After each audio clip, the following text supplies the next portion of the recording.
आप प्रवेश कर रहे हैं सीएनबीसी आवाज और इबिक्स कैश के शानदार स्टूडियो में। नमस्कार, मैं हूं आशीष वर्मा। मॉर्निंग कॉल में आपका स्वागत है। शुरुआत इस वक्त की हेडलाइंस के साथ। ग्लोबल मार्केट से संकेत अच्छे, एशिया की मजबूत शुरुआत, एसजीएक्स निफ्टी 0.25% ऊपर। डाउ फ्यूचर्स में भी करीब 70 अंकों की तेजी। कल 5 दिनों की गिरावट से उबरकर बढ़त पर बंद हुए थे डाउ और एसएनपी 500। आज एजीएम से पहले जी एंटरटेनमेंट में बड़ी उठापटक। 2 इंडिपेंडेंट डायरेक्टर्स मनीष चौखानी और अशोक कुरेन का इस्तीफा। एमडी और सीईओ पुनीत गोयनका पर भी लटकी तलवार। आज 2 आईपीओ एमी ऑर्गेनिक्स और विजया डायग्नोस्टिक्स की होगी लिस्टिंग। 64 गुना से ज्यादा भरा था एमी ऑर्गेनिक्स का आईपीओ, 610 रुपए इशू प्राइस। वहीं 4.5 गुना सब्सक्राइब हुआ था विजया डायग्नोस्टिक्स, 531 रुपए तय हुआ था इशू प्राइस। आज से खुलेगा सनसेरा इंजीनियरिंग का आईपीओ, 734 से 744 रुपए के बीच है प्राइस बैंड। एंकर इन्वेस्टर्स से कंपनी ने जुटाए करीब 380 करोड़ रुपए।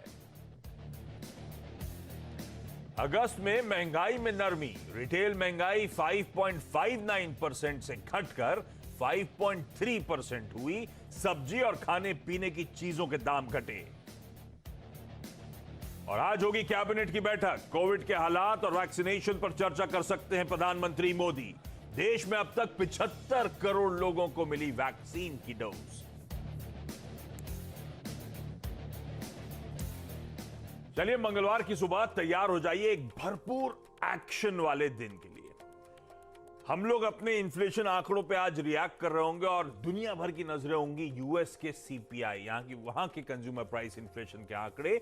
बहुत इंपॉर्टेंट, अगले हफ्ते उस फेड की 2 दिनों की बैठक से पहले ये सबसे इंपॉर्टेंट आंकड़ा है जो स्ट्रीट कीनली वॉच आउट करता हुआ नजर आएगा। जैसे मैंने हेडलाइन में मेंशन करा, आज दो आईपीओ बंद हुए थे, दोनों की लिस्टिंग है, विजया डायग्नोस्टिक्स और एमी ऑर्गेनिक्स। इन पर नजर रहेगी। आज से प्राइमरी मार्केट में वापस हलचल लौटेगी। सनसेरा इंजीनियरिंग का आईपीओ आज से खुलता हुआ नजर आएगा। और हां, दुनिया भर में जिस इवेंट की बहुत चर्चा हो रही थी, एप्पल का एनुअल इवेंट, कई लोग एप्पल्स सितंबर इवेंट कह रहे थे, जहां पे कई सारे एक्सपेक्टेशंस हैं कि मेगा लॉन्चेस होंगे। हालांकि कंपनी की क्लैरिटी नहीं है, पर एक्सपेक्टेशंस बहुत है। आज वो एनुअल इवेंट लाइंड अप है और साथ साथ आज हमारे पीएम और उनके काउंसिल ऑफ मिनिस्टर्स की एक मीटिंग भी स्केड्यूल्ड है। तो प्रधानमंत्री मोदी की वो बैठक जिसमें कहा जा रहा है कोविड रिलेटेड और वैक्सीनेशन रिलेटेड चर्चा हो सकती है, पर देखते हैं उससे क्या आउटकम निकल कर आता है। इस बीच पिछले 2 ट्रेडिंग सेशन से नीरज जी के दोस्तों का मूड बदला है। तो थर्सडे को एफआईआई की तरफ से बाइंग आई थी 423 करोड़ की, पर लग रहा था वो एक्सपायरी रिलेटेड एडजस्टमेंट भी हो सकते हैं, एक एबरेशन हो सकता है। पर अच्छी बात, उस थर्सडे की बाइंग के बाद कैश मार्केट में कल फिर मंडे के दिन एफआईआई की तरफ से 1400 करोड़ रुपए की प्लस की बाइंग थी। और यही रीजन था, शायद इंटरडे चार्ट्स आपकी स्क्रीन पर आएंगे, दिन के लोज से एक बढ़िया रिकवरी भारतीय बाजारों ने स्टेज करी। एक समय निफ्टी जो आपकी स्क्रीन पर है 100 पॉइंट दबाव के साथ ट्रेड कर रहा था और फाइनली महज 14 पॉइंट की कमजोरी, यानी कि एकदम एक फ्लैट क्लोजिंग हमें देखने को मिली। तो बड़ा सवाल दरअसल आज की ट्रेडिंग सेशन के लिए यही है, कल की जो इंट्राडे रिकवरी आई थी, क्या आज तेजी में तब्दील होगी या नहीं। यूएस मार्केट से संकेत तो अच्छे हैं। यूएस में डाउ और एसएनपी पिछले 5 ट्रेडिंग सेशन से हर रोज गिरावट में थे। कल वो ट्रेंड रिवर्स हुआ। एसएनपी में मजबूती थी, डाउ 3/4% ऊपर था। रीसेंट आउट परफॉर्मर रहा था नैस्डैक, तो वो कल एकदम फ्लैट बंद होता हुआ नजर आया। अब क्विकली आपकी स्क्रीन पर आ जाएंगे। हम 160 पॉइंट की डाउ फ्यूचर्स की तेजी कल 3:30 बजे डाइजेस्ट करके गए थे। दरअसल 260 अंकों का डाउ में उछाल था और आज सुबह डाउ फ्यूचर्स फिर दिखा रहे हैं कि यूएस में कल की तेजी के बाद आज भी 60-65 पॉइंट्स की मजबूती देखने को मिलेगी। तो नैस्डैक जो हम डाइजेस्ट करके गए थे वो फ्लैट रहा। डाउ अगर हमने देखा होता तो जो डाइजेस्ट किया था उससे कहीं अच्छी मोमेंटम, कहीं अच्छी तेजी डाउ में देखने को मिल रही है। बाकी के वेरिएबल्स आपकी स्क्रीन पे, ऐसा कुछ नोट फर्दी मूवमेंट नहीं है जिसमें फोकस करूं, लेकिन अच्छी बात कि डाउ अच्छा करा, डाउ फ्यूचर्स अच्छा कर रहे हैं, तो एशियाई पैक दिखाइएगा। और हमारा एसजीएक्स निफ्टी दिखा रहा है भाई मंगलवार के दिन शुरुआत तो बढ़िया होगी। आधे 1/4% का उछाल 50 पॉइंट की मजबूती के साथ शुरुआत होने के आ रहे हैं इंडिकेशंस। ऐसे में ग्लोबली मूड माहौल कैसा है नीरज जी से जान लेंगे। वीरू बताएंगे कैसे आज के दिन स्ट्रेटेजाइज करना चाहिए और हर्षिता बताएंगी तमाम इंपॉर्टेंट स्टॉक्स इन न्यूज। महोदय कैसा दुनिया को क्या बोलेंगे अच्छा एक चेष्ट हिंदी में वैश्विक परिदृश्य कैसा है? हाँ आज हिंदी दिवस है, आपको उसकी हिंदी में शुभकामनाएं। बोलेंगे सर। यस, कैसा मूड है? ये बाउंस बैक ही है मेरे लिए या कुछ अच्छा हो बाउंस भी रहा बैक है? है, बाउंस बैक है। कमोडिटीज में बहुत तेजी है। क्यों? अ, ये जैसे- फोन से हुआ क्या कुछ माहौल बदला? नहीं, बहाना बन गया नहीं, वो? फोन से नहीं है।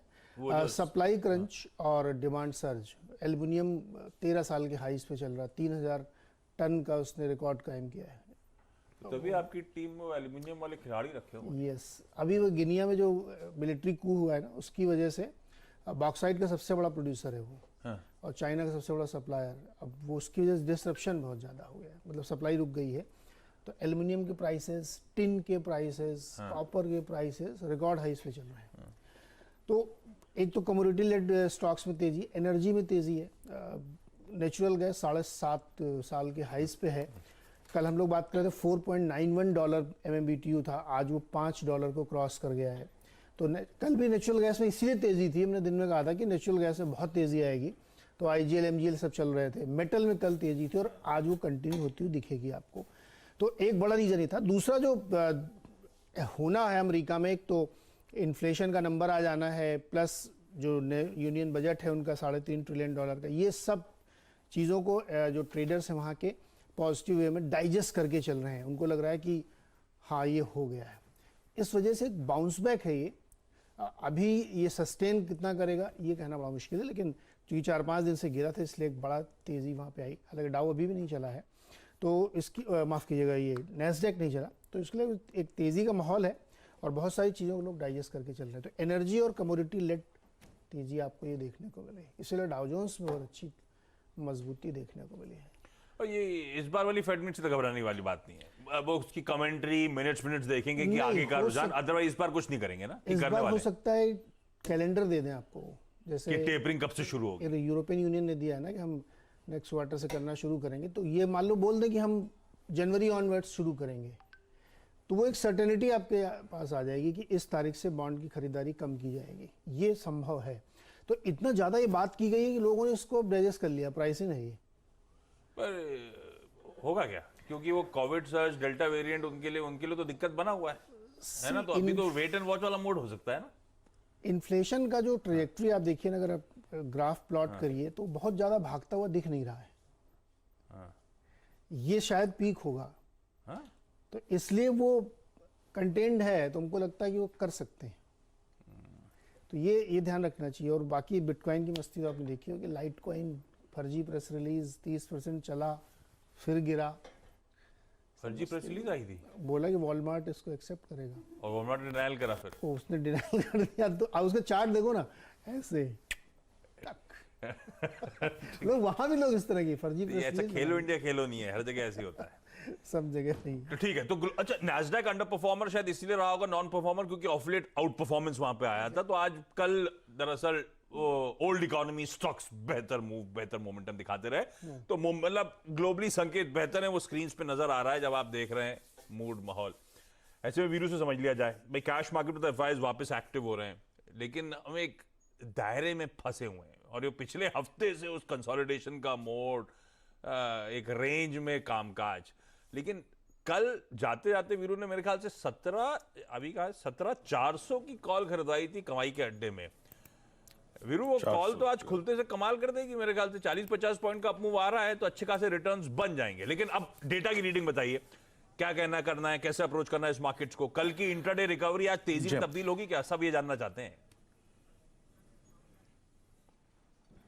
जी हाँ, देखिए आशीष, है बड़ी बात यह है कि कल क्लोजिंग में एक बात थी कि डाउ जोन्स फ्यूचर्स जिस तरीके से बिहेव कर रहे थे 5 दिन के रिट्रेसमेंट के बाद, उसका एक मीनिंग था और इसीलिए थोड़ा सा अगर आप देखें प्रीएम्प्ट करके वो कॉल ली थी। 57 पे ली थी, 57 के आसपास जब आप थे स्क्रीन पर।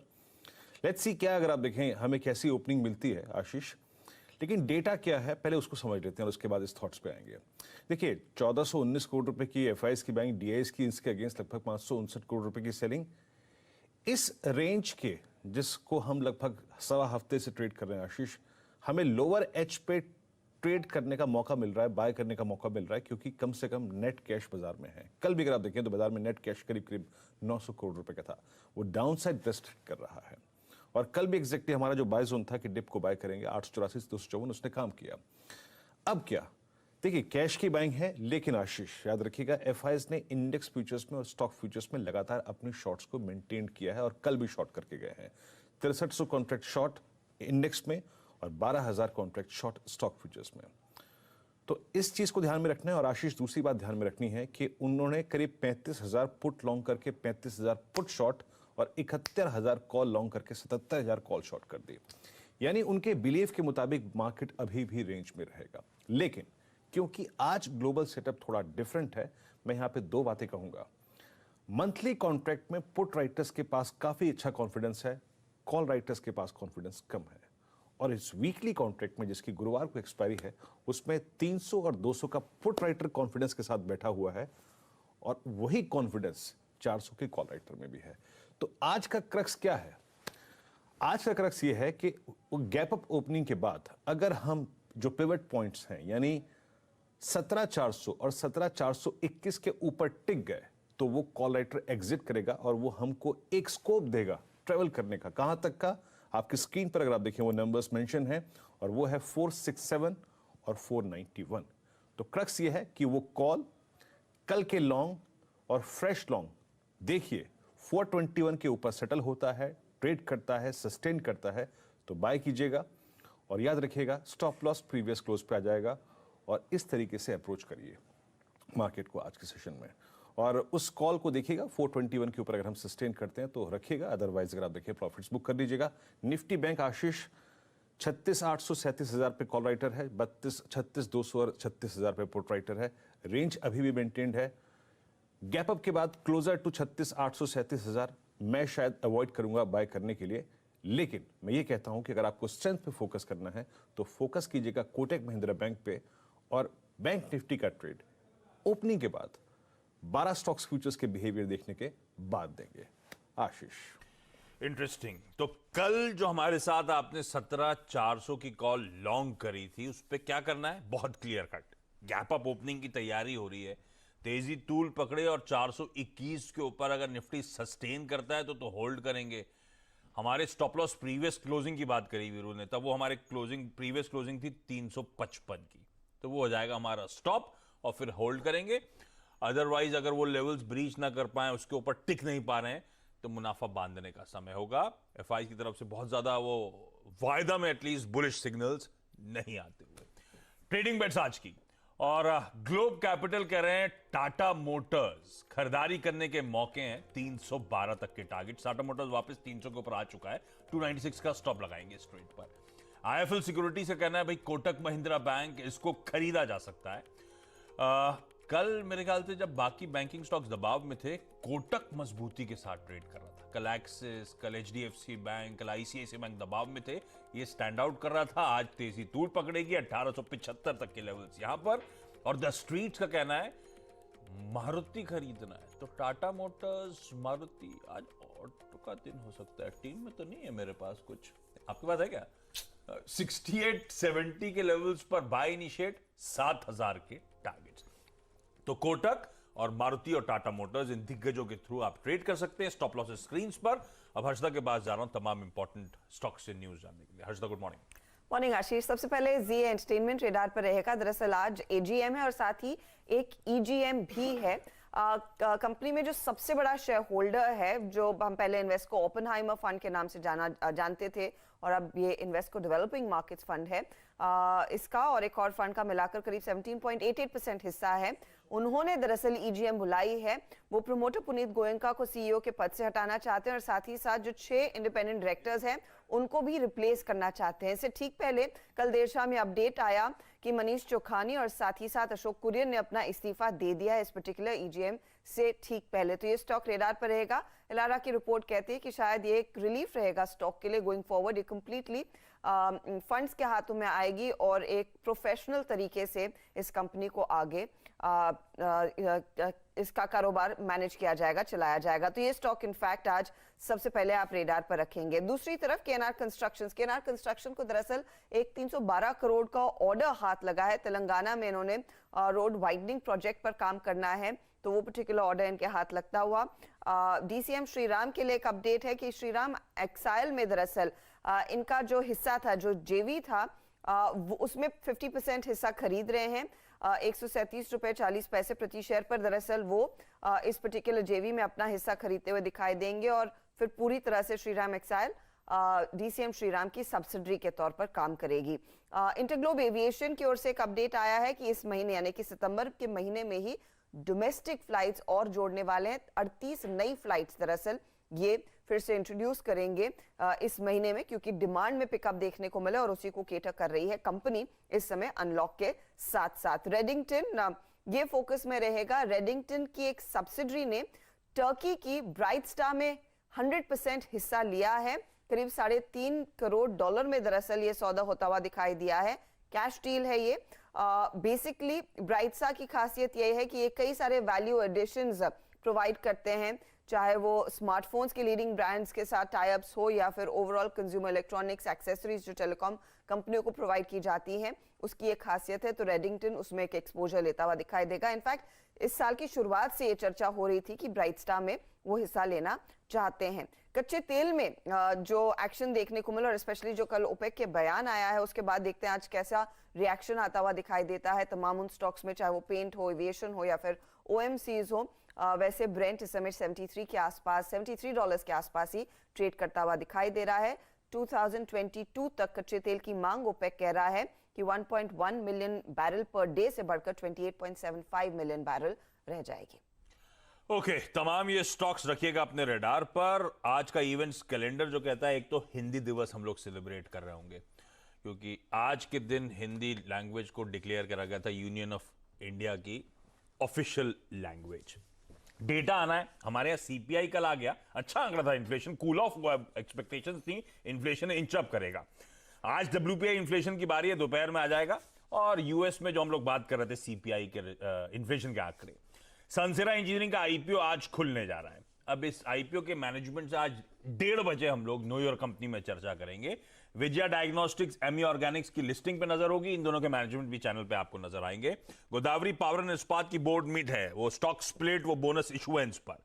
महिंद्रा लाइफ स्पेस आज से एक्स बोनस ट्रेड करता हुआ नजर आएगा। एप्पल के उस इवेंट पे नजर रहेगी। यूपी इलेक्शंस, आज पीएम मोदी अलीगढ़ में एक यूनिवर्सिटी का उद्घाटन करने जा रहे हैं और कहा जा रहा है आज से ऑफिशियली बीजेपी का यूपी स्टेट इलेक्शंस का कैंपेन है वो फ्लैग ऑफ हो जाएगा। PM Modi council of ministers के साथ आज एक बैठक भी करने वाले हैं दिल्ली में।